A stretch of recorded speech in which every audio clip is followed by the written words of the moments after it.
ज्वालामुखी योग का अर्थ ही है जिस योग में सर्व शक्तियां समाई हुई हो, एक शक्ति नहीं। योग के आप लोगों को पता है या नहीं है, 4 स्टेजेस की लकीर बाबा ने योग के प्रति हमको लगा के दी है। जैसे सीता को लकीर लगा के दी ना, तो इसके बाहर नहीं जाना। 4 स्टेजेस वो योग की बाबा ने क्या सुनाई है। एक तो हमारा फर्स्ट स्टेज है बीज रूप, जो इतना सारा दिन निरंतर योगी होगा वो ज्यादा टाइम बीज रूप की स्टेज में टिक सकेगा, नहीं तो थोड़ा टाइम टिकेगा। एक फर्स्ट स्टेज है बीज रूप, दूसरी स्टेज है फरिश्ता रूप। ब्रह्मा बाबा फरिश्ता रूप में है ना, सूक्ष्म वतन में है ना, तो फरिश्ता रूप। और तीसरी स्टेज जो है वो है मनन, ज्ञान का मनन। कई बार आपने देखा होगा योग नहीं लगता है, व्यर्थ संकल्प होता है ना योग के टाइम, वो व्यर्थ संकल्प बार बार ज्यादा ही आता है। काम काज में होंगे तो नहीं आएगा, किनारा हो जाएगा।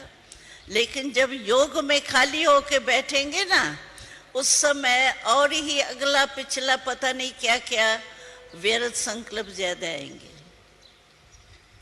इसके लिए मनन शक्ति चाहिए। जो वरदान मिलता है, जो मुरली में बाबा टाइटल देता है, या स्लोगन होता है, या मुरली की कोई भी पॉइंट हमको बहुत दिल में लग जाती है, उसके मनन करने के बाद आप व्यर्थ को किनारे करो, तभी आपका योग लग सकेगा।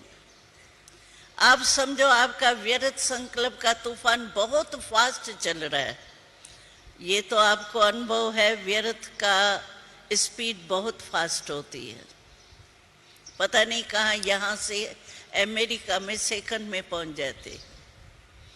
ऐसे किसी की भी बुराई की बातों में सेकंड में पहुंच जाएंगे। जो कुछ किया हुआ है वो सेकंड में स्मृति में आ जाएगा। तो व्यर्थ की स्पीड तो बहुत फास्ट होती है। फास्ट व्यर्थ की स्टेज है आपकी, और आप समझो हम बीज रूप स्थिति में स्थित हो जाए, नहीं हो सकेंगे। फालतू टाइम, फालतू एनर्जी।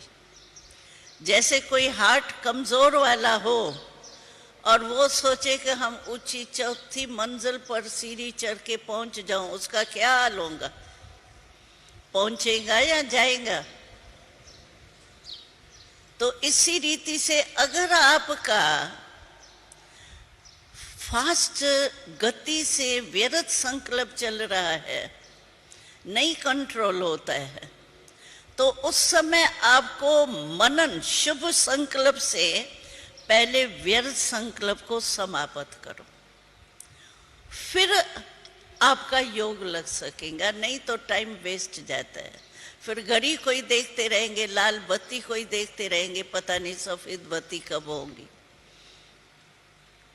इसीलिए मनन शक्ति तीसरा है। चौथा है बाबा से रूह ध्यान। बाबा से रूह ध्यान मुरली में बाबा ने खुद अपनी रूह ध्यान कई बार सुनाई है। वो तो ध्यान में होगा, टाइम मैं उसमें नहीं देने चाहती। तो ये 4 स्टेजेस जो है वो हमारे योग की है, जिससे व्यर्थ खत्म हो सकता है और योग की परसेंटेज हमको अनुभव हो सकती है। बीज रूप तो बिल्कुल फुल पावरफुल परसेंटेज वाला है ना, लेकिन दूसरी 3 स्टेज जो है उससे हमारा व्यर्थ खत्म हो करके समर्थ हो सकता है।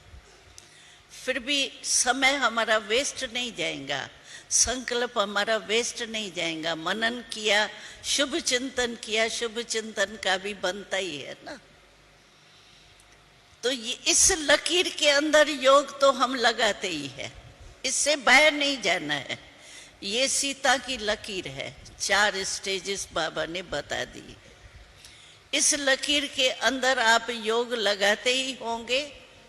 कभी क्या स्टेज आती होंगी, कभी क्या स्टेज आती होंगी, लेकिन जो ज्वाला रूप का योग है वो है, ज्वाला रूप अगर आपका योग होगा तो उसमें सर्व शक्तियां मर्ज होंगी। जैसे बीज रूप है ना, तो बीज में आप देखो है छोटा सा बीज, लेकिन उनमें पत्ते, फल, फूल सबका रस होता है ना, होता तो छोटा सा ही बीज है ना। ऐसे बीज रूप अवस्था जो है, यहाँ ज्वालामुखी रूप जो बाबा कहते हैं, उसमें सर्व शक्तियां उसमें मर्ज होंगी। इमर्ज नहीं करेंगे, सहन शक्ति, सामना की शक्ति, ये नहीं, वर्णन नहीं करेंगे मन में, लेकिन वो शक्तियों का सार हमारे उस स्टेज में समाया हुआ होता है। क्लियर हो रहा है आपको? हाँ, तो जैसे बीज में सारे वृक्ष का सार समाया हुआ होता है, फिर पानी मिलने से या धरनी में पड़ने से, धूप मिलने से वो निकलता आता है।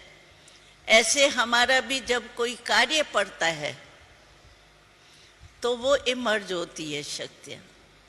समझो मुझे सहन शक्ति की आवश्यकता है तो वो सहन शक्ति इमर्ज होंगी, नहीं तो मर्ज होती है उस स्टेज में, लेकिन भरपूर होता है।